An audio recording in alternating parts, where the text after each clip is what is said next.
looked my aunt in the eye and told her what her son did to me. Mm-hmm. And she sat and she shook her head. She cried. And all my cousins were female cousins, were in the room. My mother wasn't present at the time. But my closest aunt, her daughters, I think Michael's sister was there.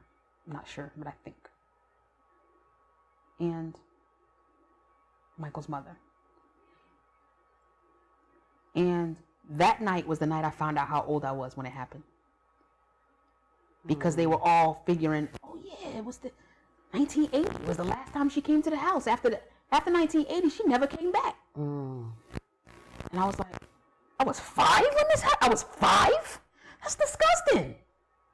I was like, I was 5. Wow. I didn't know. Guess what else I found out that day? I'm the youngest of all these cousins, these girl cousins. They're all 5 to 8 to 9, maybe 10, 11 years older than me. And as I'm beginning to talk and say what happened, this one goes, oh yeah, he tried that with me. He nasty. I told him I would kick his ass. He better leave me alone. Oh yeah, he tried to do something with me too. Yeah, I told him I would fuck him up. But they were older than 5. They were older than 5. He tried all these other cousins who fought back. So he went younger. So then he came to little old 5-year-old Bridgette, who didn't know what was going on. And what is his mother saying?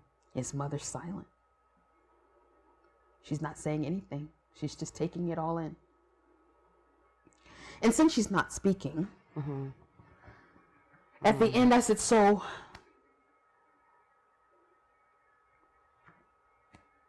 and I'm not certain what she said, but I know she didn't say what I needed her to say. So I said, but do you believe me? And she said, well, yeah, I do. I do. I have to believe you. I know you didn't make all this up. And they can't be either. Yes, I believe you. Breathe. Exhale. The growth from that alone, the conversation, not even facing the accuser, just being told you are believed. I believe you. I know you're not a liar. I know my son did this to you. You don't have to hold this in anymore. You don't have to hate me anymore.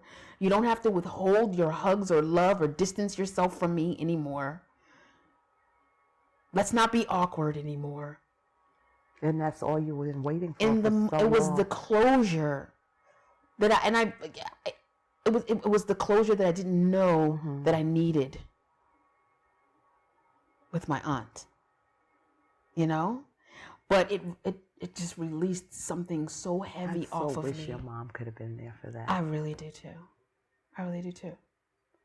I really wish she was present for that. And wow.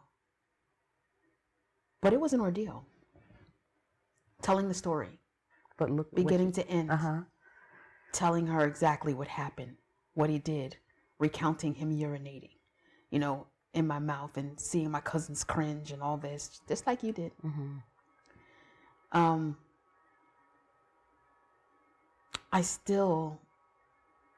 reason I say this is because I was nearly 40 years old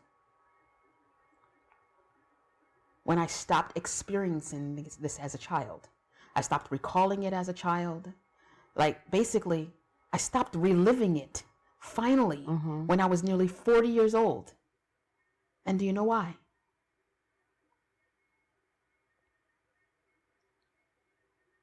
Oh, wow. Oh, I'm blowing my own mind.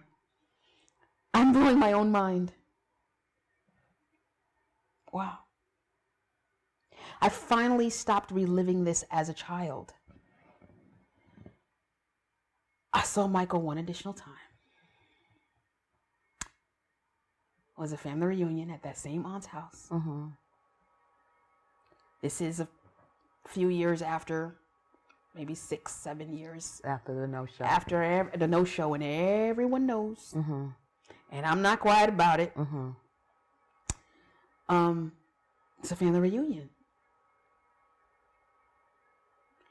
And, you know, we're all in she's got all this acres of land, acreage, you know, and we're doing games and potato sack races and all that in the backyard. And I'm comfortable with everyone. Mm-hmm. And then Michael shows up. Michael's sitting down. And my aunt, my favorite aunt, my closest aunt. You know, she walked up to him with a plate of food. To serve him? Yes. Oh, here you go, Michael. Oh, you need another beer? And I'm looking at this like, now, what the hell is going on here? Okay, so I told them. So they know exactly what happened. They believe me. Mm-hmm. We've got that out of the way years ago. What is happening right here? So we're looking for them to hold the anger you hold towards him. Yes. But they can't do that. You know that. Well, why not? They know. They're aware. Yeah. It's not their position to treat him different. How do you expect them to treat him different when his own mother didn't? And it's not to say because she's still treating him the way she always did that she doesn't believe you. That's not what that means. Mm. That's not what that means. Mm. When you see him, every time you see him, you're gonna feel something. But you can't now expect something that you just gave them. 7 years ago. Right. But that's not their fight. That's still Michael to them. Michael that did something. Michael that, Michael. Believe me, they've been hearing all sorts of stuff. Because I can tell you, when you liken that to, I go on a flight, and it could be a pilot or male flight attendant that you've been friends with your whole career. And I'm just a friend, so I know it's not the same dynamic. And I say, can you believe he did that? And then you're like, oh my God. That doesn't mean when I work a flight with you and that person gets on that you shouldn't speak to that person still. You know, you see how that means? You can't expect somebody to cut somebody else off because of your pain. What you did was to warn them and educate them on, this is what happened to me. So now they can be aware. Anybody else having babies in this family, be more mindful. Be aware of what's going on. Because what would happen is if everybody ostracized him, you want everybody to go, hands back, we're not dealing with you. There'll be something like that. I'm that person because that's my personality, which we just talked about. And I had a cousin or two that did the same. Right. But here I am. I mean, there's a little swimming pool in the backyard. The little kids are running around in bathing suits, and I'm like, why are you people allowing all these children running around half naked with him in the house? Put some clothes on these kids with him here. Right. Y'all know what he does. Right. I don't understand what's happening here. Am I in some type of a twilight zone? Right. Why are you allowing? Put some clothes on this child. Send the children back outside. What? Really? No. Really? I know. And then gonna bring him a ice cold beer? I was so bad. Right. I say that because I love hard. I fight hard. And in the long run, I learned sometimes I can't inject myself in someone else's fight. I'm going to support you. I don't even like you right now because you're making a lot of sense. It does make sense. They love you. It doesn't mean they don't love you, they don't care about you, and they don't support you. But sometimes we can't always interject. Yeah. That's your fight. And I got you. I'm here. I was so of course. Like, why didn't you? Like, you thought she was going to hit him in the head with the drink. See, I go to the violence, right? Violence. Like, you would say, oh, God, Kim's getting a bottle of beer. Don't give it to him. Just let Right. That's what you would think. Yeah. Well, you know, and it's not that I expected anyone to say, get out, you're not welcome. Right. But to treat him like some kind of a king, you know, and to wait on him and all that, it burned me up. And when he arrived, I didn't know. We were all outside having a great time. Mm-hmm. We were in the middle of all the festivities. Mm-hmm. Cousin walks up to me and says, I just want to tell you, Michael just got here. Mm-hmm. And I'm like, where is he? Well, he just pulled up. He just got here. Mm-hmm. Are you okay? I said, yeah, I'm okay. I guess I'm all right. What would you like me to do? Do you want me to ask him to leave? I said, yeah. Can you ask him to leave, please? Mm-hmm. Well, don't ask me something don't ask me and give me power just to snatch it back. Because now I'm pissed at you too. I was pissed at her because she asked me. Right. I told her. She asked. And then she said. To seem supportive. Yeah. Not expecting that answer. Yeah. Yes. Please ask him to leave. Mm-hmm. Yes. Yeah. And she didn't. And instead it was, well, you know, it'll be okay. You know, you don't have to deal with him and blah. And so I was just, at that point, I went into protective mode with the children. Mm-hmm.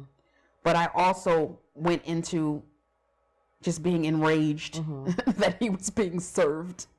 And everyone's sitting around chit-chatting with him like they don't know that there's a pedophile in the house. Mm-hmm. You know, but thank you for that, Jim. And I've actually spoken on how I was feeling at that time. Mm-hmm. And I thought I'd gotten past, no, I hadn't gotten through it. I just got past it. And I was highly pissed at her body. And I just felt like, why ask? You know, why give me my first taste of power in this situation, and just to snatch it back, right? And but then it was like, okay, Bridgette, keep your voice down. You need, like, you don't want to, like, don't make this a thing, okay? Just. Mm-hmm. So I'm just, at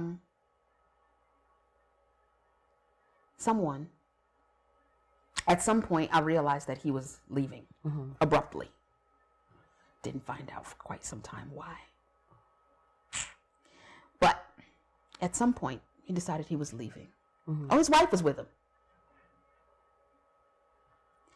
And so I was following out the front door when I saw him leaving, because my eyes weren't off him very long. Mm-hmm.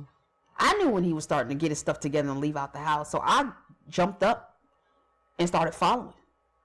Excuse me, don't you have a daughter? Don't you? I think you should know what Michael does to little girls. And so I'm following behind them because I'm going to tell her, look out for yourself and look out for your, if you have children, and look, and do you know who you're with? And this man is this and that, and then some. Mm-hmm. And I got snatched back. By my brother-in-law. He stopped me from reaching him. Mm-hmm. And so I'm yelling, which I'm not a very good yeller. Mm-hmm. So, of course, he can pretend not to hear me. Goes to his car, gets in, drives off, zoom.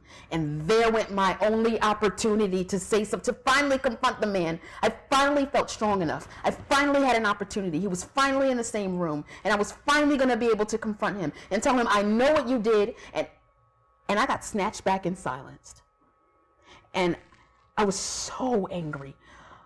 I went into my aunt's room and I did not come out. I was pissed at everybody. I was pissed at my cousin for asking me if he should leave and then not asking him to leave. I was pissed at everybody for acting like it was perfectly normal for him to be sitting here with all these children running around. I was pissed with my brother-in-law for stealing my opportunity.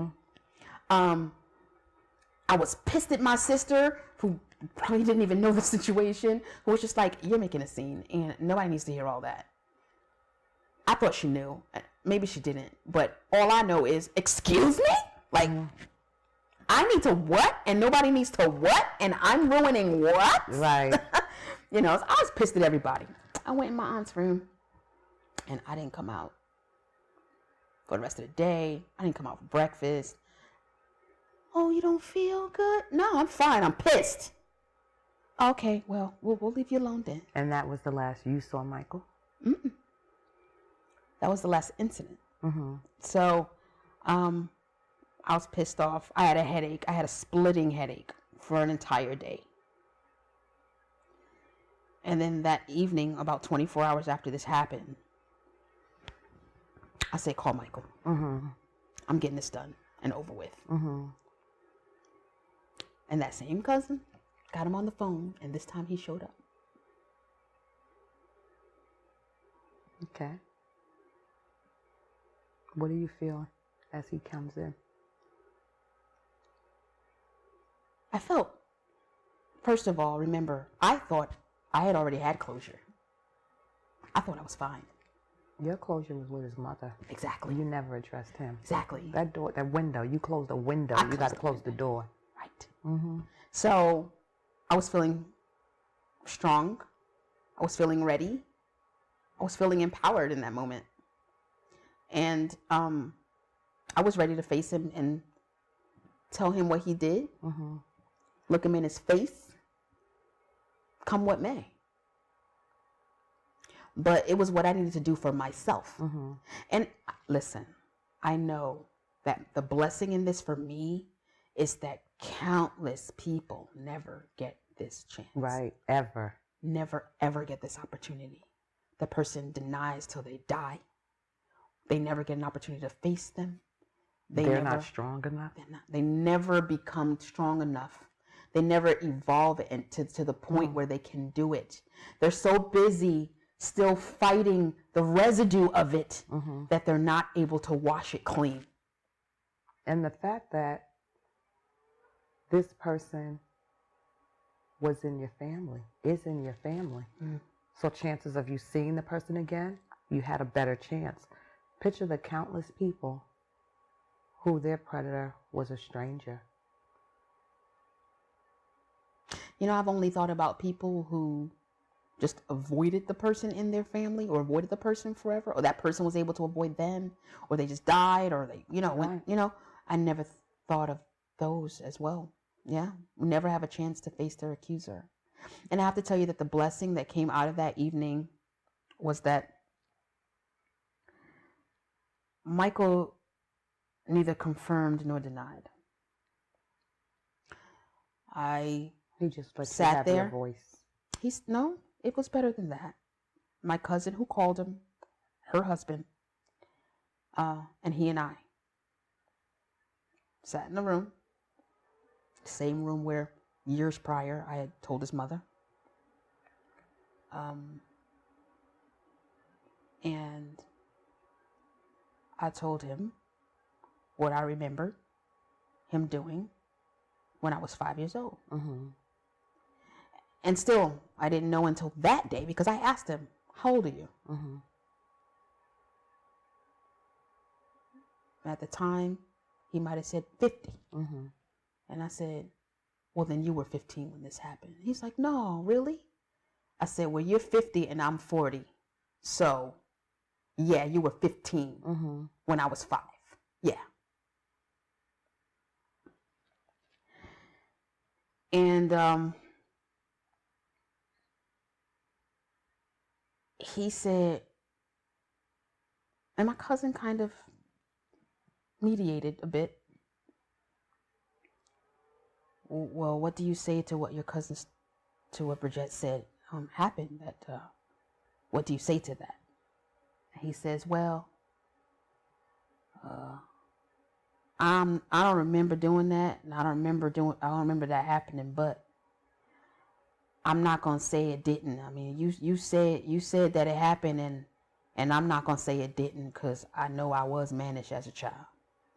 Down south, managed. Yeah, tell me. But yeah, let them know. Down south, people say managed. That means you was grown. You was nasty. Doing grown nasty stuff. You was nasty. She said, yeah, I do know I was managed as a child, so I'm not gonna say it that it didn't happen. So it was not a confirmation that yes, I did it, but it was, I believe you. Mm-hmm. And then he started to say things like, and I'm sorry that this affected you so badly throughout your life, and for all these years that you still feeling the results of this, and I'm really sorry. And he cried, and my cousin cried, Mm-hmm. and her husband cried, and they're passing tissues amongst each other. You want tissue, Bridgette? No, this ain't new to me. It's new to y'all. I'm good. It's not new to me.